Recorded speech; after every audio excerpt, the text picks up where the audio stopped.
Assalamualaikum warahmatullahi wabarakatuh. Bapak Ibu, saya ingin berbicara mengenai skill with people. Ini adalah ilmu berhubungan dengan orang dan ini merupakan ilmu yang paling penting yang bisa membuat seseorang jadi kaya. Jadi rata-rata orang yang kaya tadi tidak memiliki keterampilan akademis yang tinggi atau istilahnya agak bodoh lah di sekolah ya.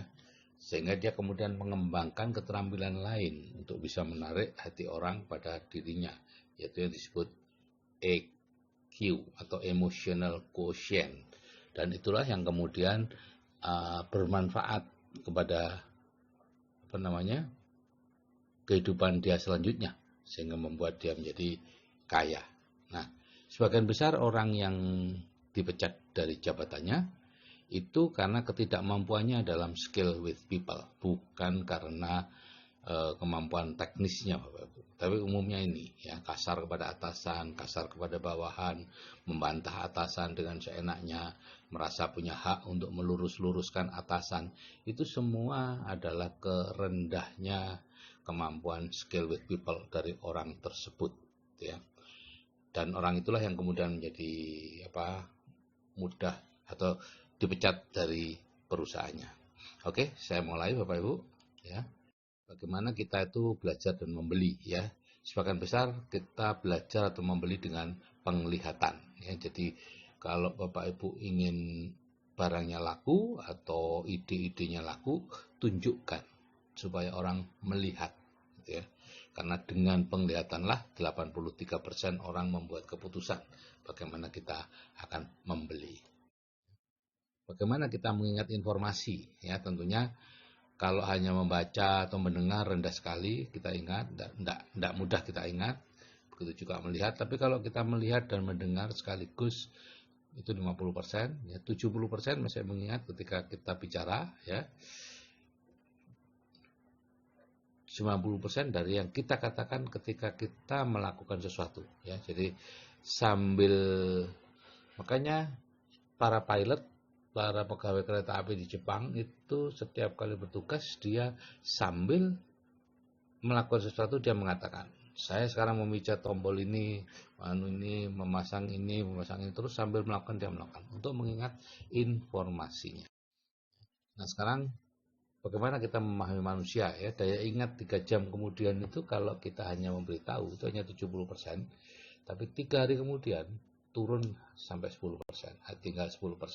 Kalau kita memperlihatkan, maka 3 jam kemudian ingat 72%, tapi 3 hari kemudian tinggal 20%. Nah, tapi kalau kita gabungkan, di samping memberitahu secara lisan, kita juga memperlihatkan, maka 85% masih akan ingat dalam waktu 3 jam, dan 65% masih ingat sampai 3 hari kemudian. Jadi lebih baik memberitahu dan memperlihatkan.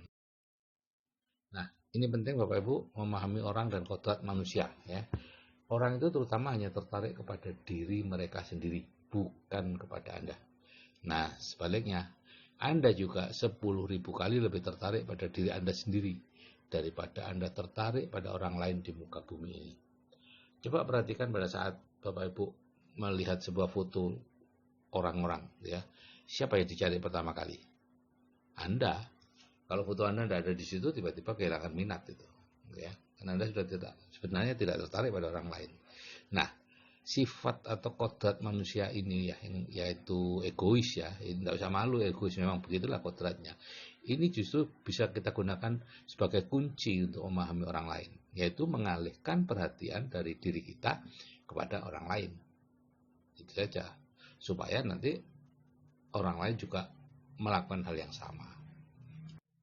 Nah, yang kedua yaitu cara terampil untuk berbicara dengan orang. Ya.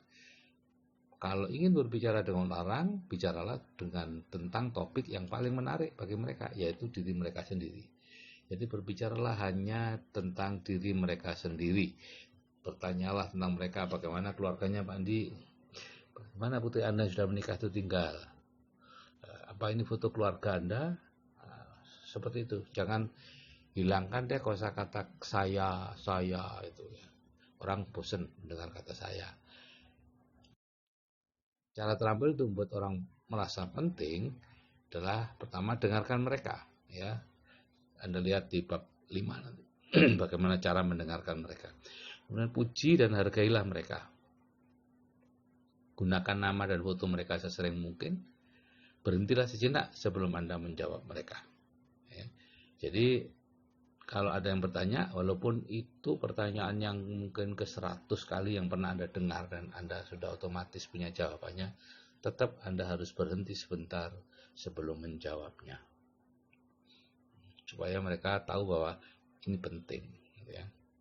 Nah, kemudian gunakan kata-kata Anda, milik Anda, ya, hindari kata-kata saya. Ya. Kemudian kalau ada orang yang menunggu, Anda sedang sibuk, ada orang datang menunggu, sempatkan diri untuk keluar, ya, sambut dulu, sambut, kemudian Anda masuk lagi untuk menyelesaikan pekerjaan Anda, ya, itu orang akan merasa sangat dihargai daripada hanya maaf Bapak masih praktek, Bapak masih rapat, disuruh nunggu di sini, nah, pembantunya yang keluar, ya, jangan. 7. Perhatikan setiap orang di dalam sebuah kelompok, jangan hanya ketua kelompoknya saja yang Anda perhatikan. Cara terampil untuk menyetujui pendapat orang, ya, ini yang perlu berlatih betul, ya. Setiap orang merasa bahwa apa yang dikatakannya benar. Nah, jika ada orang yang tidak setuju dengan pendapatnya, maka dia akan menganggapnya sebagai orang lain yang tidak perlu didengar pendapatnya. Jika Anda ingin pendapat Anda didengar dan disetujui orang, terlebih dahulu Anda harus belajar menyetujui pendapat orang, terutama jika pendapatnya salah.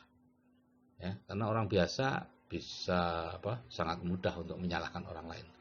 Dibutuhkan orang yang benar-benar pintar, bijak, berwawasan tinggi, berpandangan luas untuk bisa menyetujui pendapat orang lain, terutama kalau pendapatnya itu salah. Ya, disitu kita Anda harus belajar, ya. Walaupun ada katakanlah kebenaran meskipun pahit, ya itu secara luas, tapi secara teknisnya Anda setuju dulu. Nanti kebenarannya Anda baru sampaikan nanti, jangan sekarang. Jadi tahap-tahapnya adalah Anda perlu belajar dulu untuk menyetujui, ya, setuju dengan orang lain. Kemudian katakan pada orang itu bila Anda setuju dengan mereka. Oh iya Pak, saya setuju Pak dengan Anda Pak. Nah itu, walaupun Anda sebetulnya menganggapnya itu salah, setuju aja dulu, gitu ya. Terus jangan katakan pada orang bila Anda tidak setuju dengan mereka, kecuali mutlak perlu, ya. Dan lama-lama kalau Anda belajar, Anda tidak pernah mengatakan lagi kok, gitu ya. Anda akan selalu setuju, gitu ya. Kalau Anda sudah semakin pintar, gitu ya. Nah, 4, akuilah bila Anda salah, ya. Semakin cepat Anda mengakui Anda salah, semakin cepat pula dan semakin cepat selesai masalahnya, dan orang akan menghargai Anda kalau Anda mengakui orang salah, daripada bulat saja seolah-olah Anda benar, gitu ya. 5, tahanlah diri Anda untuk tidak berdebat, karena tidak ada positifnya sama sekali dalam hal berdebat, Bapak Ibu, ya. Berdebat selalu negatif, hasilnya semua kalah, tidak ada yang menang dalam berdebat, gitu ya. Paling orang yang lebih bijak akan berpikir, sing waras kalah, dan dia pura-pura kalah, dan enggak. Karena orang semakin orang merasa pendapatnya itu selalu benar. Kalau tidak benar, tidak akan dikemukakan. Orang tidak akan pernah mengatakan sesuatu yang memang salah, kecuali dia agen intelijen atau apa, gitu ya, yang dia sendiri tahu ini salah tapi tetap dikatakan, atau politikus, ya lain lagi, ya. Tapi secara normal orang selalu mengatakan selalu mengatakan hal yang menurut dia benar. Sehingga kalau diluruskan, dia akan merasa semakin bertahan bahwa itu benar. Jadi jangan berdebat. Terus yang terakhir, yang ke-6, tanganilah orang yang berkelahi dengan cepat, dengan tepat, ya. Orang yang berkelahi hanya ingin berkelahi, jadi ya udah, tidak usah diteladeni, gitu ya. Nanti dia akan malu sendiri, gitu ya. Cara terampil untuk mendengarkan orang, Bapak Ibu, ya. Semakin Anda mendengarkan, Anda akan semakin pandai, semakin disukai, dan semakin baik sebagai pembicara. Kenapa? Karena seorang pendengar yang baik dianggap pembicara yang baik. Karena dia sedang membiarkan Anda untuk mendengarkan pembicara yang paling favorit bagi Anda, yaitu Anda sendiri, ya. Caranya gimana untuk mendengarkan orang? Yang pertama, menatap orang yang sedang berbicara. Jadi kalau Anda pantas mendengarkan dia, maka Anda pantas pula untuk menatapnya. condongkan badan ke pembicara dan dengarkan dengan penuh perhatian. Kalau perlu agak ngowok gitu ya. Buka mulut Anda gitu ya, seolah-olah wah, Anda tidak ingin kehilangan sepatah kata pun perkataan dari orang itu. Dan jangan duduk bersandar ya, tentu Anda duduk di tepi sofa ya. Mana mungkin Anda bisa duduk bersandar sambil mencondongkan badan ke si pembicara, nggak mungkin ya. Kemudian ikuti topik pembicaraan, atau yang ketiga, ajukan pertanyaan, karena pertanyaan adalah penghargaan yang paling penting, yang paling tinggi bagi seseorang, yang menunjukkan bahwa Anda mengikuti perkataannya ya. 4, ikutilah topik si pembicara dan jangan memotong atau menyela. Seberapapun kebeletnya Anda untuk menyela ya, karena Anda ingin menceritakan sesuatu yang penting gitu. Jangan, tunggu aja terus biar ikuti. Kalau perlu Anda gigit bibir Anda supaya tidak keluar sepatah kata pun. Yang kelima, gunakan kata-kata si pembicara, Anda, milih Anda ya kalau pada waktu bertanya. Bagaimana cara terampil untuk mempengaruhi orang? Ya, mempengaruhi orang itu cukup mudah Bapak Ibu, yaitu Anda perlu mengetahui apa yang orang itu inginkan, itu aja, gitu ya.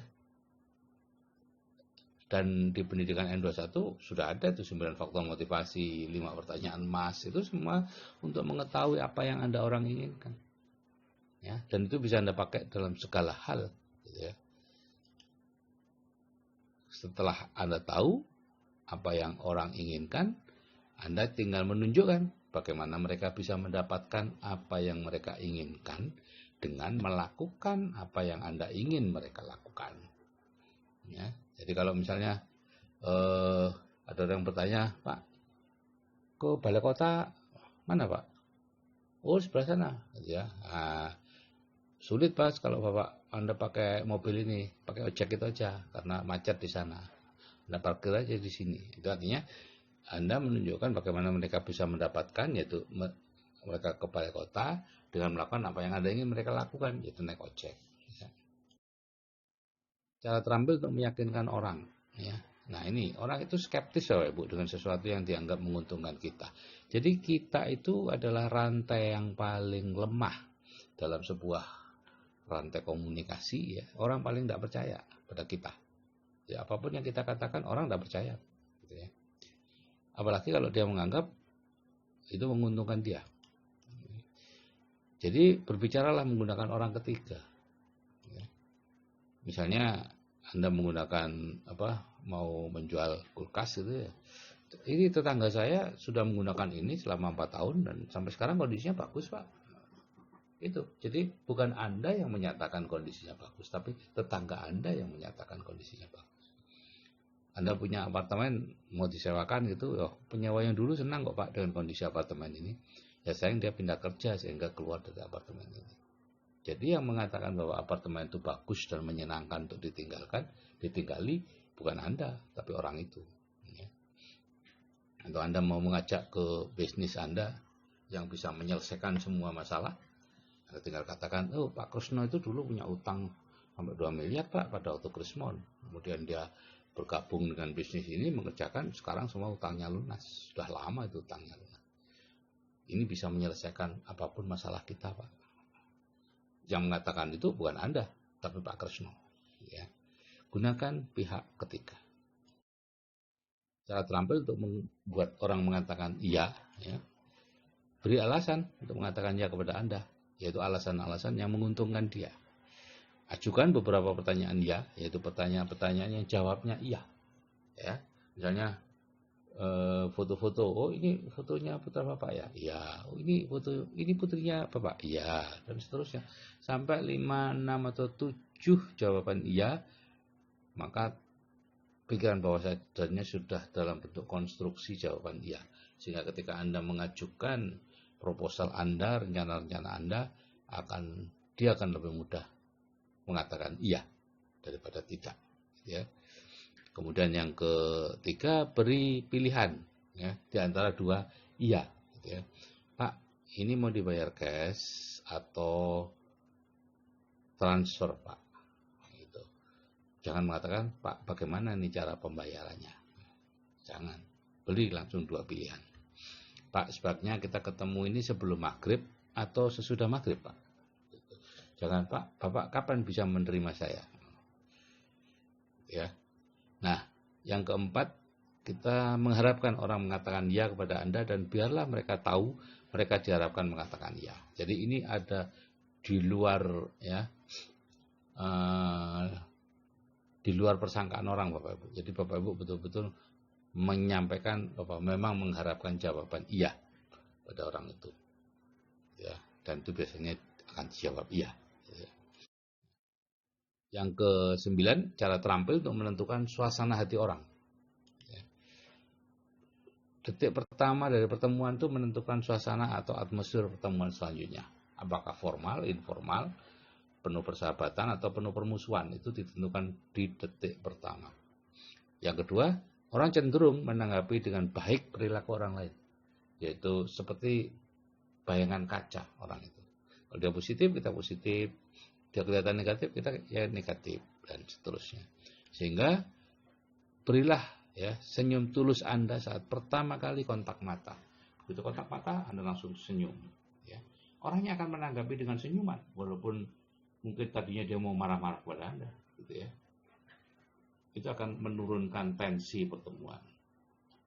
Nah, yang ke-10 ya, cara terampil untuk memuji orang. Bapak Ibu, orang itu tidak hanya makan nasi. Ya. Pujian merupakan makanan jiwa yang baik untuk semua orang. Dan Anda akan disenangi orang jika suka memuji. Ya. Jadi pujian harus tulus, pujilah perbuatannya, jangan orangnya. Ya. Wah, Pak Budi, terima kasih ya, bagus kemarin anunya apa namanya meja saya tertata rapi, atau bagus Pak, kemarin yang kotor ini jadi sekarang sudah bersih semua. Terima kasih ya Pak. Puji. Cara terampil untuk mengkritik orang ya. Sebaiknya tidak perlu mengkritik Bapak Ibu. Mengkritik itu tidak ada yang membangun. Semua kritikan itu menjatuhkan orang, membuat orang sakit hati walaupun dia tersenyum. Politikus ya, oh biasa saya dikritik, tapi sebetulnya di dalamnya juga tidak nyaman. Ya, orang bagaimanapun lebih senang dipuji daripada dikritik. Dan ya seperti tadi saya katakan, tidak ada kritik membangun, semua kritik menghancurkan. Saya dulu masa muda senang sekali mengkritik orang, Bapak Ibu. Ya, apapun saya kritik. Dan saya merasa bangga bahwa saya seorang yang apa namanya itu, ya mudah mengkritik gitu ya. Tapi ternyata setelah saya membaca banyak buku, itu ternyata tidak baik. Ya. Seandainya toh Anda perlu mengkritik, ada 7 syarat untuk mengkritik. Yang pertama, jangan pernah mengkritik di depan orang. Nah, jadi janganlah Anda mengkritik itu untuk menjejalkan sepenggal pendapat Anda yang mungkin juga tidak betul. Yang penting Anda enggak ya. Jadi jangan mengkritik di depan orang, mulailah dengan kata-kata atau pujian yang baik. Kritik perbuatannya bukan orangnya. Sediakan jawabannya, jangan asal kritik gitu ya. Kemudian minta kerjasama, jangan menuntutnya gitu ya. Jangan mengatakan sudah saya ingatkan ya. Jadi hati-hati ke depannya. Wah, jangan Bapak. Wah, dah setelah ini kita seperti semula ya. Jadi satu kritikan untuk sebuah pelanggaran. Jangan pernah mengungkit-ungkit apa yang dulu sudah pernah dia lakukan dan sudah pernah Anda kritik. Yang ke-7, akhiri dengan perkataan yang bersahabat. Ke-12, cara terampil untuk berterima kasih kepada orang. Ketika Anda mengatakan terima kasih, katakan dengan sungguh-sungguh. Terima kasih Bu ya. Jangan sambil lalu. Terima kasih ya. Jangan. Katakan dengan jelas tanpa ragu. Ya. Kemudian pandang orangnya yang Anda beri ucapan terima kasih itu, orang yang berhak menerima ucapan terima kasih tentunya berhak Anda pandang pula. Gitu ya. Sebaiknya sebutkan namanya kalau Anda tahu ya saat berterima kasih. Dan yang kelima, bekerjalah dengan berterima kasih kepada orang. Jadi amati pekerjaan orang, kemudian berterima kasih. berterima kasih, berterima kasih, berterima kasih. Cari kesempatan untuk berterima kasih. Anda sedang menggembirakan banyak orang. Gitu ya. Nah, bagaimana cara terampil untuk menciptakan kesan baik? Bersikaplah tulus, tunjukkan antusiasme, karena antusias itu menular, Bapak Ibu. Kemudian jangan terlalu cemas. Kalau orang sering menampakkan cemas, dia menunjukkan kualitas yang jelek, Bapak Ibu, sebagai orang, ya, tidak optimis, negatif, ya, dan itu tidak menimbulkan kesan baik pada orang lain. Ya. Sebentar-bentar cerita tentang penyakitnya, begini, wah, itu menunjukkan orang tidak respect pada Anda, Bapak Ibu, ya, tidak punya kesan baik. Dan yang keempat, jangan berusaha membangun diri Anda dengan menghambat orang lain, ya, mengkritik atau apa supaya Anda kelihatan nonjol, jangan, ya. Dan yang kelima, jangan memukul siapapun atau apapun, ya, memukul secara fisik maupun secara mental dengan perkataan-perkataan yang menghina dan sebagainya. Yang ke-14, cara terampil untuk melakukan percakapan. Ketahuilah apa yang Anda katakan. Jangan berdiri terus bengong gitu, ya. Kemudian katakanlah dan duduk, jangan terlalu panjang lebar, pandanglah pendengar sewaktu Anda berbicara. Ya. Bicarakan apa yang menarik minat pendengar. Ya, jangan berbicara di luar topik, gitu, ya. Dan yang kelima, janganlah berusaha membuat pidato, ya. Karena orang sudah bosan mendengarkan pidato. Jadi berbicara seperlunya, kemudian duduk saja, gitu, yang nomor 2 itu. Nah, Bapak Ibu, ilmunya sendiri tidak terlalu bernilai, ya, tapi penggunaan ilmu ini yang membuatnya bernilai, ya, dan akan memberikan kehidupan yang luar biasa kepada Bapak Ibu kalau Bapak Ibu bisa menerapkan ini, belajar ini, ya, dengarkan berkali-kali, baca e-booknya berkali-kali supaya Bapak Ibu tahu bagaimana cara menghadapi orang atau memiliki people skill. Dan Bapak Ibu perlu tahu, hidup tidak membayar Anda atas apa yang Anda pikirkan atau Anda ketahui, tapi hidup membayar Anda atas apa yang Anda lakukan. Jadi lakukan saja langkah-langkah dalam berhubungan dengan orang. Oke Bapak Ibu, kalau saya yang sudah berumur saja bisa, saya percaya Anda juga pasti bisa. Saya akhiri sekian. Wassalamualaikum warahmatullahi wabarakatuh. Salam sejahtera untuk yang lain.